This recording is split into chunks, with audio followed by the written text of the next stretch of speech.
कसूर रमजानुल मुबारक बाबरकत महीने में नाजायज मुनाफाखोरी और ग्राम फरोशों के खिलाफ पंजाब हुकूमत इन एक्शन। शहरियों को सस्ते दामों अशियाए खुर्द नोश की फराहमी के लिए सब्जी व फ्रूट मंडियों की मॉनिटरिंग का सिलसिला जारी है।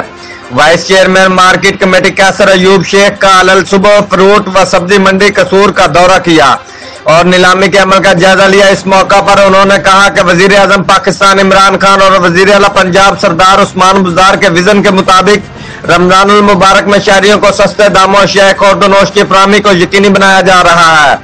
हुकूमत पंजाब ने प्राइस कंट्रोल मैकेनिज्म के तहत कीमतों की सख्त मॉनिटरिंग के अहकाम जारी किए हैं। किसी को मुनाफाखोरी की इजाजत न होगी। रिपोर्ट मार बशारत सिद्दीकी, डिविजनल ब्यूरो चीफ, जियो एक्सप्रेस न्यूज, लाहौर।